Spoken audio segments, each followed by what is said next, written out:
This is an excerpt from I've Been to the Mountaintop, a speech delivered by Dr. Martin Luther King Jr. on April 3rd, 1968, at the Memphis, Tennessee sanitation workers' strike, the night before he was assassinated.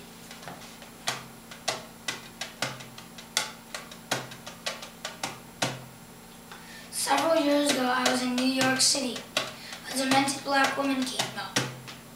Before I knew it, I had been stabbed by this demented woman. I was rushed to Harlem Hospital. It was a dark Saturday afternoon. That blade had gone through and was on the edge of my heart. And once that's punctured, you drown your own blood. That's the end of you. It came out in the New York Times the next morning that if I had sneezed, I would have died. The hospital allowed me to read some of the letters that came in. One of them, I'll never forget, came from a little girl. It said, "Dear Dr. King, I am a 9th grade student at the White Plains High School."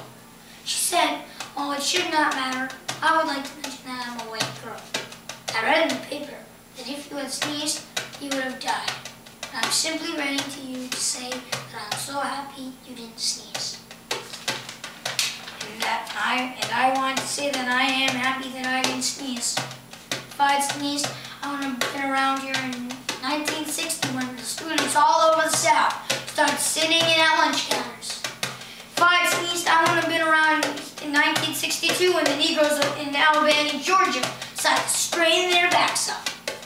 If I had sneezed, I wouldn't have been here in 1963 when the black people of Birmingham, Alabama aroused the conscience of this nation and brought into being the Civil Rights Bill. If I had sneezed, I wouldn't have a chance later that year to try to tell America about the dream that I had had. If I had sneezed, I wouldn't have been down in Selma, Alabama, or been in Memphis to see the community rally around those brothers and sisters who are suffering.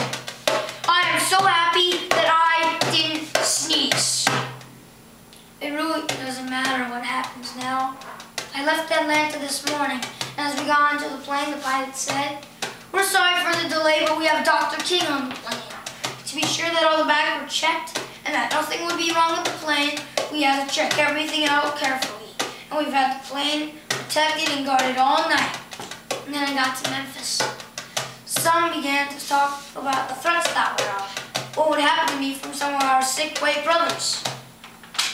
Well, I don't know what will happen now. We've got some difficult days ahead. But it doesn't matter with me now, because I've been to the mountaintop and I don't mind. Like anybody, I'd like to live a long life. Longevity has its place. But I'm not concerned about that now. I just want to do God's will. And He's allowed me to go up to the mountain. And I've looked over and I've seen the promised land. I will not get there with you. But I want you to know tonight